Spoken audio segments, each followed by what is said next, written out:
Welcome back to another episode of Give Me Some Truth, Expat Edition.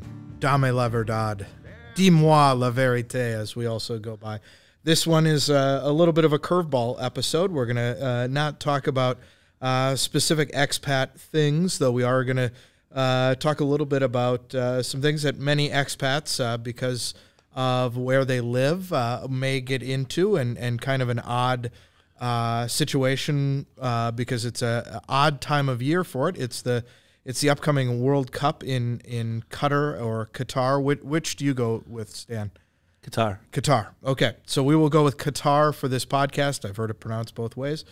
Stan is a huge U.S. men's national team fan. That's right. I'm sporting the Yunus Musa team jersey for the upcoming World Cup, and despite the mixed opinions on the style of the home jersey and the away jerseys, I bought one of each. I bought a Musa home and a McKinney away, which hasn't shown up yet, by the way. And Stan also has a mug that cracks me up. It's a U.S.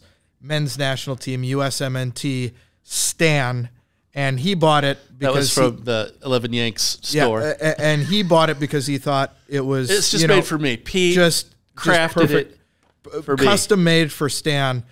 In fact, it's an allusion to the slang term for being a fan of something. You stan something. Which I do. Yeah, from time to definite. time. I have been a fan of the U.S. men's national team since I was a wee lad. I don't know if our guest today was even alive for this, but first started watching them in the run up to the 1990 World Cup. Oh yeah, long ago. And like Stan now, I was full of vim and vigor and excitement, and then they promptly went out and lost 5-1 to Czechoslovakia. So Stan will be the more excitable one today. I will be the more mellow voice, and Jake, we'll see, maybe he comes in a little bit between us. Our guest today is Jake Landau, who hosts a podcast called It's Called Soccer. Is that right? And a YouTube channel. Yeah. And a YouTube channel, and you do a blog. Wildly followed, successful YouTube channel. Something we aspire to be. Is it as successful as your Portugal video, Stan? It is way more successful. So really thanks, Jake, for joining us. But you've recently wrapped up, and this is one of the reasons why Stan wanted to have you on, wrapped up being an expat. You are also a CFP. You work for a major supplier of ETFs and mutual funds, Vanguard. We won't talk too much about that, but you recently moved back to the States. Is that right? Yep. So I spent 2 years in London, in the London office for Vanguard. My home base has always been in the Malvern area, so a suburb of Philadelphia. But while I was over there in London, I started this YouTube channel, podcast. It became a blog. It's just a full content suite now, but the YouTube channel is where kind of everything points to. It was just a way for me to stay connected back to something that I was really passionate about, and kind of a hobby that I could sink some time in while everyone was, locked down in COVID. And I don't know how you guys did, but in London, it was a bit more strict than the ones that I had been in America. So going into that situation and not going into the office, there was a little bit of extra time at home, and I just need to fill that void with something that could connect me back to my friends back in the States. And so it's called Soccer, kind of, a content. Is that a vertical? Is it a horizontal? I don't know. It covers, YouTube, blog, podcasts, all that fun stuff. If people are interested in checking out your content after today, what's the easiest way to go about that? Yeah, just search up It's Called Soccer on YouTube, and I'm sure one of my videos will pop up.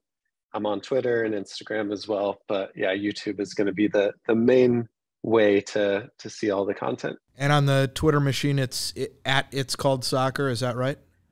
It's Called Soccer. It's spelled a certain way. I think there's no E in called. So someone had already thought of that It's maybe Called 10 Soccer. years ago on Twitter. Yeah. And now they haven't tweeted since, but they have the name. They've taken it hostage. Yeah. Exactly. So Stan, I know you're dying to talk with Jake because, I always have the same attitude with Stan getting worked up about the U.S. men's national team, which is, meh, we'll see. So Stan, what's the burning issue facing the U.S. men's national team, who go into a Group B with England, Iran, and Wales? Wales. What do you want to ask Jake about?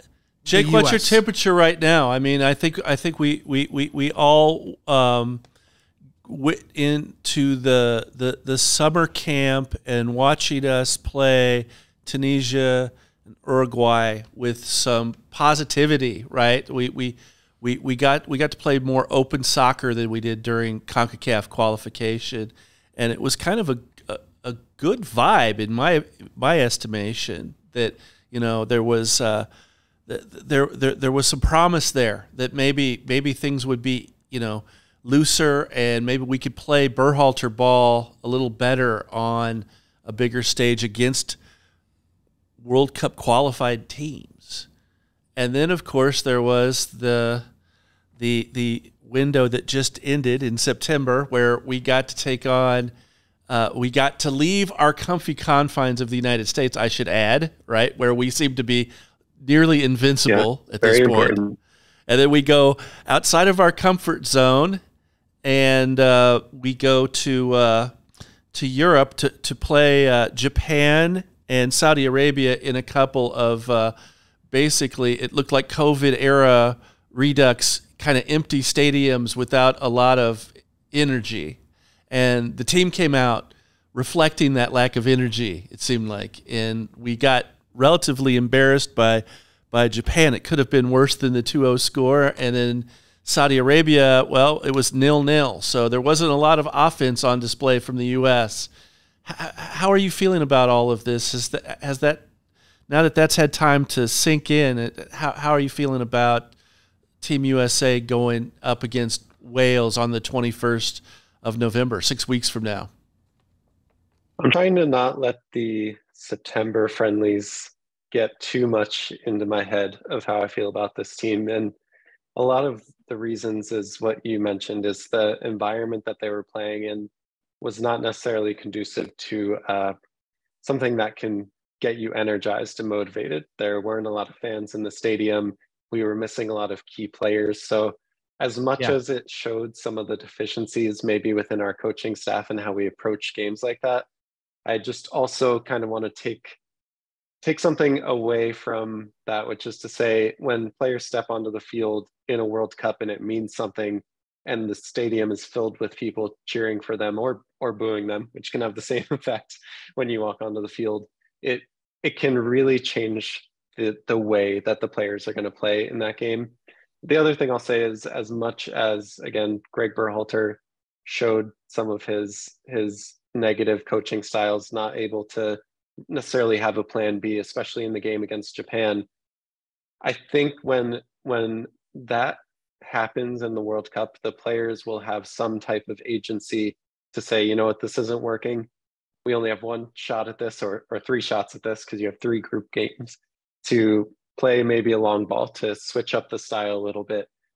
Even if Greg doesn't want to necessarily do that, I feel like the players on the field will have a little bit of agency to change the way that they'll play. So as much as September kind of deflated things, and you asked about the temperature, if I'm using Expat Celsius, I'm feeling about 17 degrees Celsius, maybe like 65, maybe room temperature right now. Good golfing weather, at least. I was thinking about this with Stan, because Stan runs very hot and cold with the U.S. national team. I would say I'm always hot. I'm always kind of lukewarm. After that Japan match, Stan, you were pretty cold. You were ice cubes. I was a little bit stunned, not just by the actual fact that we couldn't score, because that's happened plenty of times, but just amazed at how prepared Japan looked and how lost our backfield looked, and we're not used to playing games, on our backside the entire game, but that's just how it felt. Like we were overwhelmed. And for folks who haven't listened, the name Greg, or who don't know as much as about the U.S. men's national team. The name Greg Berhalter has come up, and he has attracted a certain amount of controversy. And so for people who aren't necessarily familiar with that, can you, Jake, kind of summarize or point to what is it about Greg Berhalter that's so polarizing? You know, what does that indicate, and what, you know, speaks to the bigger picture maybe about soccer in the United States Sure. and our upcoming chances?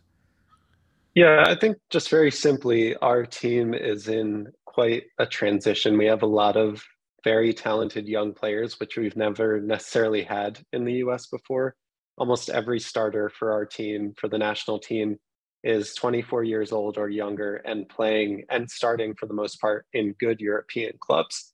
So the first thing is to say that our team is really exciting. And I think fan expectations are starting to match what we see them do in Europe. Then when you look at our coach and our national team performances, we have kind of gone through a time where coaches have been mostly American and kind of the best that you could get, but that wasn't necessarily saying much when you looked at the landscape of American coaches. Most of the best coaches in soccer for a long time have been European or South American.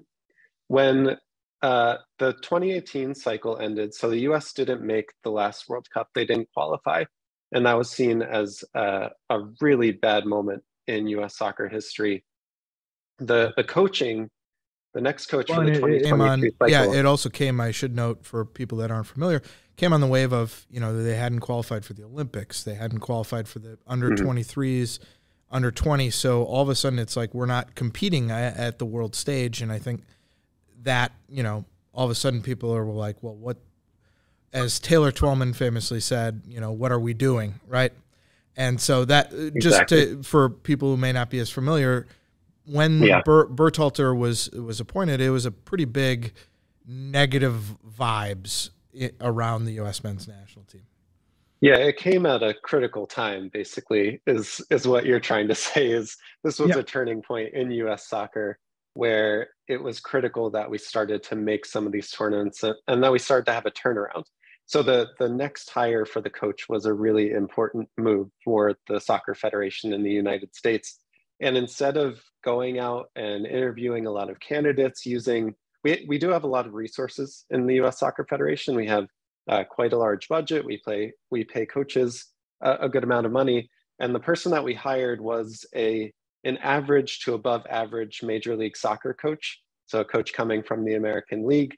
His brother was also second in command in the US Soccer Federation at the time, which he wasn't necessarily a part of the decision, but you can't say that didn't have an impact. And I think that's where a lot of the angst comes from. So now that the team has some ups and downs, especially in the down period, that is the fear, is have we squandered our chance at a golden generation that's very young and exciting with a coach that doesn't necessarily match that pedigree? Right. You know, and as much as, you know, I mean, I certainly don't want this to turn into a negativity, you know, in front of the World Cup, you know, discussion, because, you know, I think there's a lot to be excited about.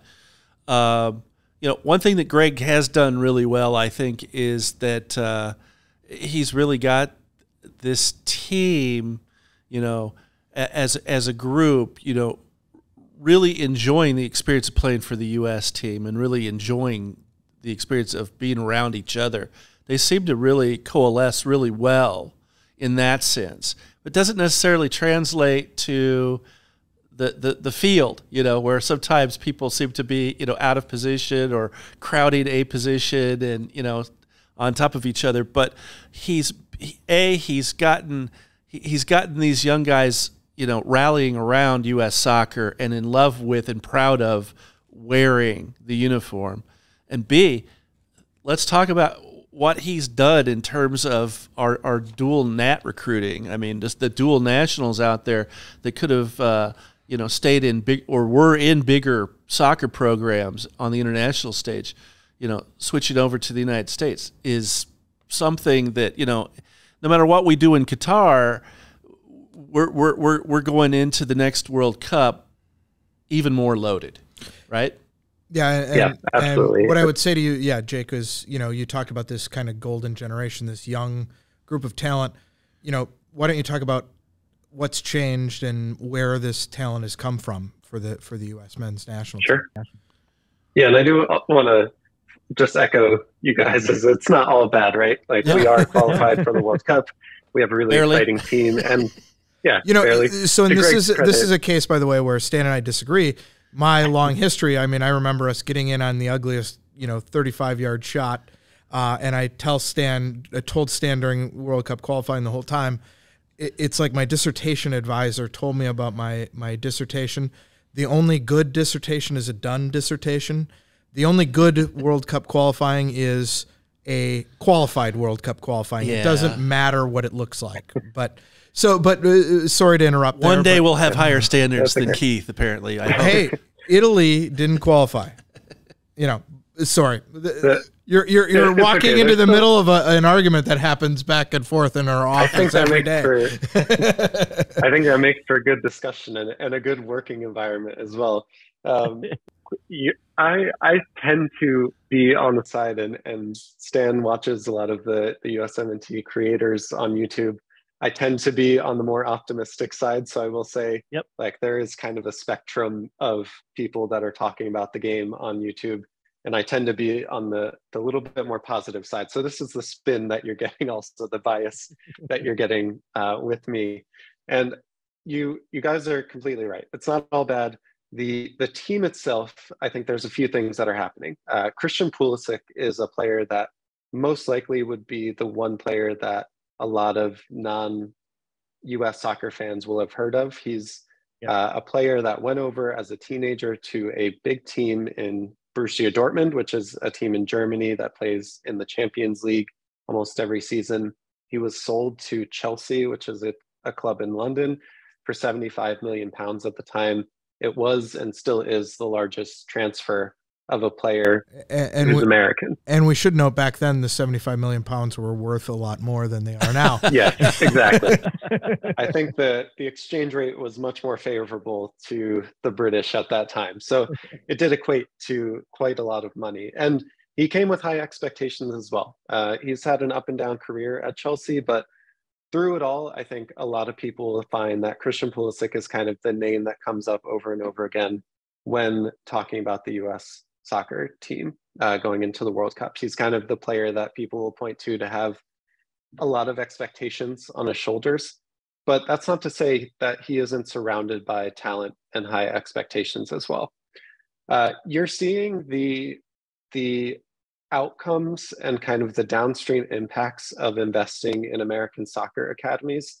So if you'll recall, back in 1994, the US hosted their first World Cup. And at the time, Major League Soccer was just starting. It was a fledgling league that was kind of, every year it was, are they going to fold? Are they making any money? Now there's, 32 teams that are there, and quite a lot of wealthy owners are trying to get into the league. So Major League Soccer has had to come up. There are academies all over the country that are being coached by really talented coaches. So that's kind of one side of it, that we have a really good domestic academy across the country. Wherever you live, wherever you're from, if you're good enough, you can get the training and coaching you need to become a professional player. And we didn't have that for a very long time. I think the second piece that I need to mention is something Stan talked about, which is the recruiting of Greg Berhalter in the U.S. Soccer Federation. So in a few very key positions for the U.S. soccer team going into the World Cup, we have players that could have chosen and could have played for other countries. So when someone like Yunus Musa, who was eligible for 3 different countries, England and the US being 2 of them, he chose the US. He played in Arsenal's academy and now plays for Valencia in Spain. He is a key midfielder for the US and still only 19 years old. Him choosing the US when he was only 18, when he still had a chance to make the England team, was a huge get. And I think in the long term, we'll look back on that and say, wow, I can't believe that we got Yunus Musa to play for the US team. Then you look at someone like Serginho Dest, who is being recruited to be the right back for the next 10 years of the Netherlands team, the Dutch team that has Virgil van Dijk and other great players on the team. He's now the starting right back for the US national team. Then Anthony Jedi Robinson plays at Fulham in the Premier League, also another English-American dual national, plays for the US. And it's just, the list goes on of players that have committed to the US because of the environment that we're building within our team.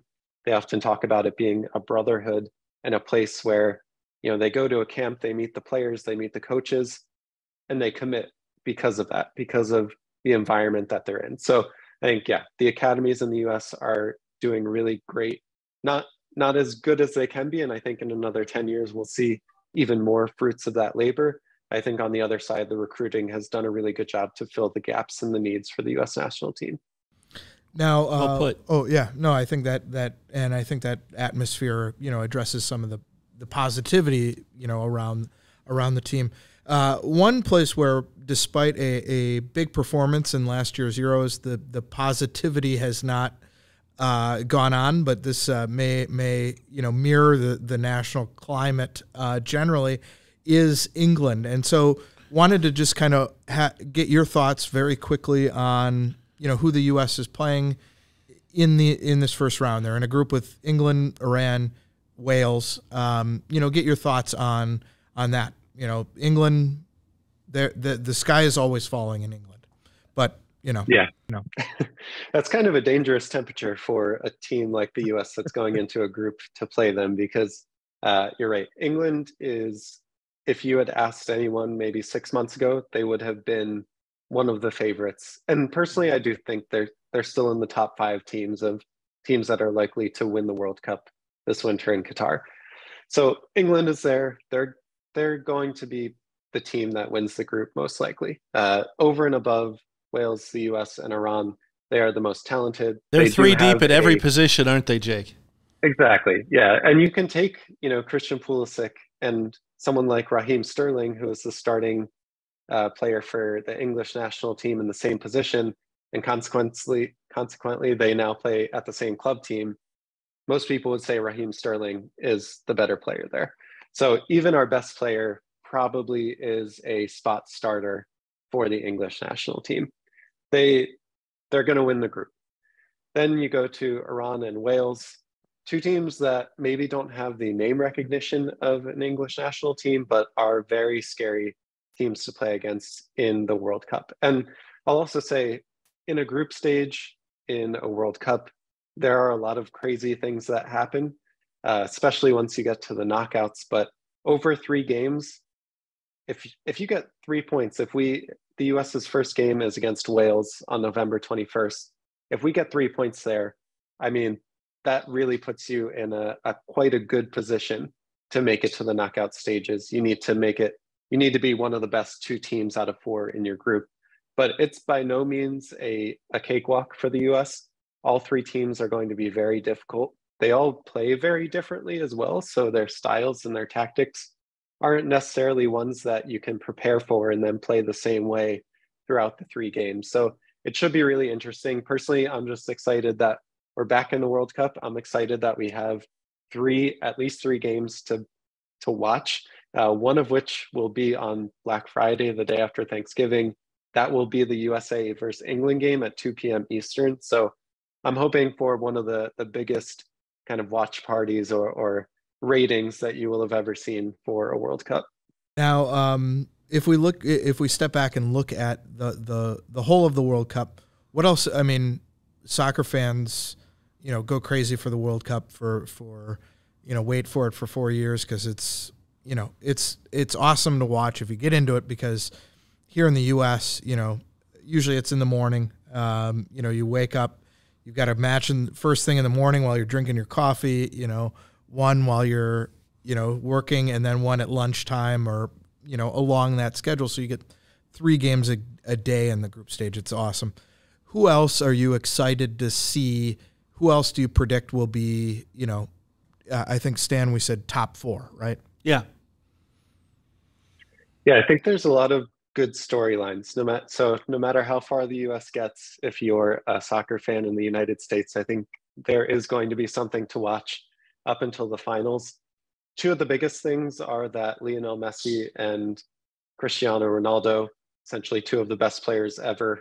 You can argue if they're better than Maradona or who's better than who, but at the end of the day, Messi and Ronaldo are two of the best soccer players ever. This will be their last World Cups. Messi has come out and stated that it will be his officially. I can't imagine that Cristiano Ronaldo at 42 years old in 2026 will be playing in another World Cup. But so those are two things to watch. I also think Argentina, so the team that Messi plays for nationally, is one of the favorites to win this World Cup. Messi has essentially won every trophy available to him except a World Cup. So this is a really important moment in his career to really, if he wants to be remembered as the greatest of all time, unequivocally 100% by everyone, this is a way to do it. It's to stamp your name on a World Cup and get that trophy. I think the other things to just mention again is anything can happen here. Anything can happen in the group stages. There are really strong teams across France, so if I had to pick a top four, I think Argentina, France, Brazil, and England would be in my top four. Usually it's my top four conferences. See, and I was going to ask you, Stan, what your top four was. Yeah. But yeah, those teams are all really strong, have two or three great players in every position, and the coaching is wonderful as well. And so, who would be your surprise team? Somebody that those are all blue chip stocks, right? Who's your who's your stock? Up and comer, we might say, somebody that you haven't thought of. I really feel like a team like Croatia or Serbia can make a huge impact on this World Cup. It will be interesting because Croatia actually got to the final and lost to France in 2018. So while a lot of people would say, well, they've already been to a final, how can that be a surprise? Most of those players are in their mid to late 30s now. And that team has kind of ushered in a new age. But at the same time, in every position, again, there are players that are 22, 23 years old that are playing really well in Champions League. And so nobody's really talking about Croatia, but I think when you have a team that has a lot of talent on both sides, and what I mean by that is young talent that is really motivated, that can have that kind of shot of adrenaline when they step out onto the field because it'll be their first World Cup. And then you have the balance of the veterans that are kind of there to calm everything down and walk everybody through what it takes to get to a final. I think those can be the really dangerous teams when you have a great balance of environment and kind of people that are walking the line on both sides. Endless last time, so that, I don't think that should surprise anybody. It's interesting that you bring up the youth, though, because I think if there's a knock on them, right, it's that Luka Modric is one of the best players in the world, but like at some point he's going to have to slow down. But he doesn't seem to show many signs of it right now. He's still getting it done for Madrid. Yeah, still for Real Madrid, yeah. So Stan, who's your surprise team? One thing about the World Cup that I think the World Cup needs is it needs an African team to go and really make waves. And every once in a while you see a team and you're like, wow, they're going to be hard to beat, and then they disappoint come World Cup. So my surprise team, I figure you got to have a world-class player on your front line that can get it done at crucial times, and you got to have a goal. You got to have a goalie who will just keep it out. And so Senegal comes to mind as a team that could shock. And they're in Group A with Qatar, so they don't have a true number one, right? They don't have a true top seed. Obviously, the Dutch. Everybody thinks the Dutch can win that group. But the Dutch are, again, to use investing terms, high beta, because they could be great, but there could be a conflict in camp, and the whole thing could blow up, and they could crash out. Just for people at home that may not be as familiar, the guy up front that you want to talk about, and this hurts my soul, Sadio Mane, now with Bayern Munich. And then Edward Mendy in goal, who Chelsea's goalkeeper has been spectacular and was spectacular in the African Cup of Nations as well. I think that's a good surprise. That's my dark horse. That's what my heart is telling me. That's what I want to see them do something. So relatedly, for both of you, who do you think is going to flame out spectacularly? Who do you see as, the team that maybe we think could be pretty good and could blow up? I have some ideas, but, wanted to see if you guys have one that comes to mind. Oh, so I'm going to give you two. Okay. Sorry, Stan, do you have yours ready? No, go ahead. So I think a lot of people will talk about the curse of the champions, and essentially what has happened over the last few World Cups is that the team that's won the last World Cup actually gets knocked out in the group stage.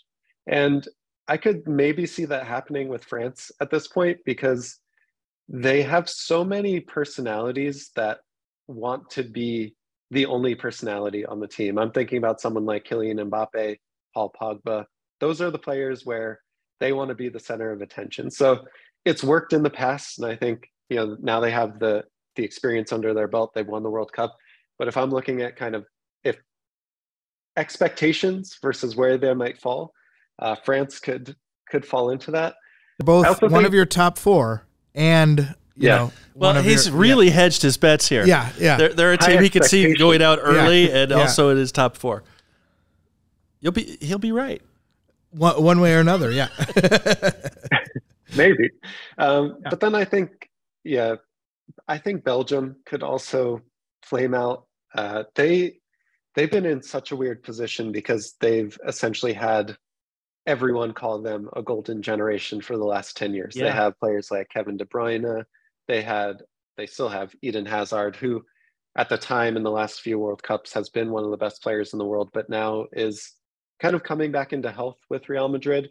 They also have Thibaut Courtois in goal. So if we're thinking about players up front, players in the back, they have everyone they need to do well, but they seem to be a team that never really reaches what their expectations are. And so I'm going to go with Belgium for my second team. I say, like, during qualification times, Belgium was ranked number 1 by FIFA. They were the number 1 team a year ago. Yeah. Yeah, for a long time. I know those rankings don't, but it's just funny, I mean, they are probably a decent candidate to disappoint. I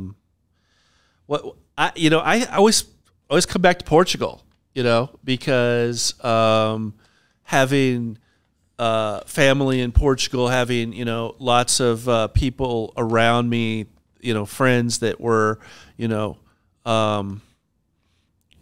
so behind this team, and I mean, obviously this is Cristiano Ronaldo's last stand, and they've never really made waves. In fact, the U.S. has oftentimes gotten in Portugal's way, right? I remember the team with Figo back when Figo was FIFA Player of the Year, and we got them. And then there was the battle where we were killing Cristiano Ronaldo in Portugal, and then he just bang at the end, and we drew with Portugal. But still, that's seen as a defeat in Lisbon, of course, right? Well, and tying the U.S. Yeah. Well, and I think Portugal has a lot of young talent. They have a ton of young talent. That's a case where the personality and reputation of Cristiano Ronaldo may hold some of that back, as you see in their club careers. Bruno Fernandes with Cristiano Ronaldo. There's Diego Jota from Liverpool as well. That they just don't seem to fit around Ronaldo, who wants kind of a team built around him. He wants himself a goalkeeper and 9 water carriers in some sense. It's a big question for a national team, because you can't really build a team. You just have to work with the players that you have. And for someone like Cristiano Ronaldo, that's even a question for him now in his club team at Manchester United. Is he's not really the player to build a team around anymore because of his age and because of the amount of time he can spend on the field. So it is going to be interesting. They have João Felix, so they're very loaded at the top. Their front six is great. We'll see how they do. Yeah, and so that's going to segue back into our last question here for you two. I'm lukewarm, so I'm not going to take an opinion on this. But one of the criticisms of Greg Berhalter is, in fact, that he prefers his system and isn't, building around the best players and all of that. That we could have a whole nother podcast discussing that. That said, we've talked about the U.S., we've talked about the World Cup big picture. we're bumping up against our time limit. My question for the two of you is, do the U.S. get out of Group B? Do they make it into the knockout rounds? Yes or no? No waffling here, Jake. We're not going to give you any leeway. It's a yes or no answer. I say yes. That's the optimism, Stan? Yes. Wow. So we have two yeses. I, of course, Where are you at? As the host, I can, beg off on this, but I think they're going to get through. I think Wales is showing their age. I think Aaron Ramsey, who had been so spectacular in their midfield, is getting up. A couple of guys that they have, Reece Williams, still a little young, even young by the U.S.'s young standards. I just think the U.S. can get through, and I think the U.S. will hunker down and Iran. The last time the U.S. played Iran in the World Cup was one of our bottoms in World Cup history. Go so well for us. So I don't think we should judge off of that. I think they'll be up to play the U.S., the great Satan. But I think the U.S. will get a point there, and I think the U.S. will also get a point against England. I think that'll be a pretty cagey reserve match, and I think the U.S. beat Wales, and 5 points, and they're through. So you got a straight answer out of me, despite my hesitancy to offer an opinion. There we go. Yeah, but Jake, we really appreciate having you on. Jake, it's been great. Thank you for joining us. Again, if anybody wants to learn more about the U.S. men's national team, they should go to your, give the big pitch here again for It's Called Soccer, YouTube, Instagram, Twitter, anywhere else they should look for you. Do you do TikTok? Patreon. I would just say, yeah. Here's the thing. Whether you're a new fan or you're a fan just wanting to get into the World Cup, whether you're a little bit interested, I think my content is really about lowering the barrier of entry for people that just want to get excited about this team, that want to learn more, that want to see what is happening to our players across Europe and America. And going into the World Cup, that is a huge piece of just getting excited, is knowing the players, knowing their stories, understanding how we play, what the fans' attitude towards all of that is. And so for all of that, just go to YouTube, type in It's Called Soccer. You might see my face, you might see some videos, and that'll be a great starting point. And then you can go from there to see if you want to follow me on any of the other platforms. There's probably never been a World Cup or a time when like the U.S. is, the potential for success is going to hinge on who's playing, right? I mean, like who's healthy enough and who's actually getting time for their clubs, which are now scattered across, Europe and then obviously still, with the MLS playoffs coming up, still some in MLS, but mostly like people are going to want to tune in just to know, hey, is Gio Reyna back training? Is he playing? Is Yunus Musa back? Is he Tim Weah was Timmy Weah, who we haven't heard much about. He's back. So lot of variables. I would recommend Jake's channel for like Stan said, just keeping up on, we're a month out more or less, give or take, and a lot's going to change because guys are playing every week. They may get hurt, they may fall into favor, they may fall out of favor. What's their form looking like? A lot of stuff to follow. So if you want to get excited, I think Jake's channel is the place to go. And if we do bow out, let me just say one more thing. If we do bow out early, if we don't advance, which we all three think we will, the best thing about a Qatar World Cup, and it's easily the best thing about Qatar World Cup, is that we're now only 3.5 years away from World Cup USA, right? 6 months less to wait. That's right. Exactly. 6 months left waiting. Well, thanks again, Jake.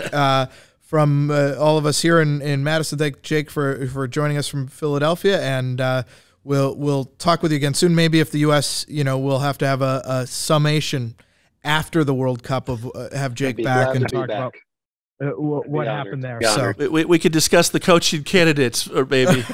There we go. Yeah. All right. Well, thanks for joining us for a little bit of a curveball, and we'll be back, in a couple of weeks talking about more financial-minded topics. Thanks again, Jake, for joining us. It was fun. Thank you. Thanks. Walkner Condon Financial Advisors is a registered investment advisor with the SEC. Registration with the SEC does not imply a certain level of skill or training. The opinions expressed by the participants of this podcast are their own and do not reflect the opinions of Walkner Condon Financial Advisors. All statements and opinions expressed are based upon information considered reliable, although it should not be relied upon as such. Any statements or opinions are subject to change without notice. Information presented is for educational purposes only and does not intend to make an offer or solicitation for the sale or purchase of any specific securities, investments, or investment strategies. Investments involve risk and, unless otherwise stated, are not guaranteed. Information expressed does not take into account your specific situation or objectives and is not intended as recommendations appropriate for any individual. Listeners are encouraged to seek advice from a qualified tax, legal, or investment advisor to determine whether any information presented may be suitable for their specific situation. Past performance is not indicative of future performance. Thanks for listening, and for further information, please visit WalknerCondon.com.